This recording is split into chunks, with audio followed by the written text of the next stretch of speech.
The grand jury will decide if a Farmers Branch police officer who shot and killed a man driving a stolen truck will face a murder charge. 35-year-old Juan Johnny Moreno was shot as he attempted to leave a strip center in the 11,400 block of Stemmons Freeway. It happened in Dallas, but the Farmers Branch officers had been watching the stolen truck. Fox 4's Sean Rabb in the newsroom with the story tonight. Clarice, the officer is on administrative leave, not yet charged nor arrested. The family, though, demanded a meeting with the police chief in Farmers Branch. It was supposed to happen Monday, but didn't. Then it was supposed to happen today, but didn't. Family says the father is ill. In a statement, though, they say they believe the officer should be arrested and should be immediately fired by the Farmers Branch Police Department.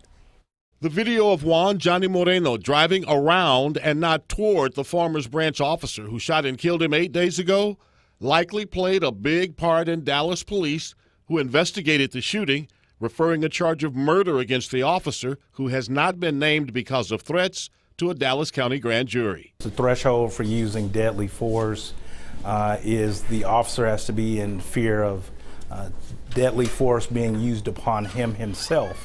And that doesn't appear to be the case. Former prosecutor, attorney Russell Wilson. In fact, at the point in time where it appears that he began shooting, it appears the vehicle has cleared him to some degree. And so given that situation, it would be difficult to understand his fear of death of serious bodily injury at that point.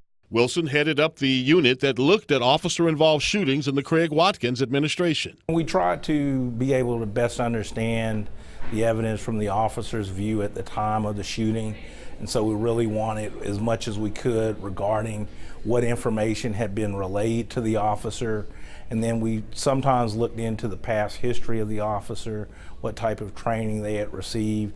It's kind of a totality of the circumstances situation. This incident, like an increasing number, being captured on surveillance and cell phone cameras, bringing different perspectives into focus. Law enforcement and we as a society rely not only on the cameras that are supposed to be there, but the cameras that everybody's carrying around with them. And those tend to be, they tend to tell stories oftentimes that the other cameras don't. Now, in a statement, Farmers Branch Police said in part that we look forward to the grand jury hearing the facts of the case and will respect and act accordingly to the decision rendered. And Farmers Branch thanked the Dallas Police Department for the thorough investigation into what it calls, quote, this tragic incident. A grand jury will now decide if the officer will face murder or something else.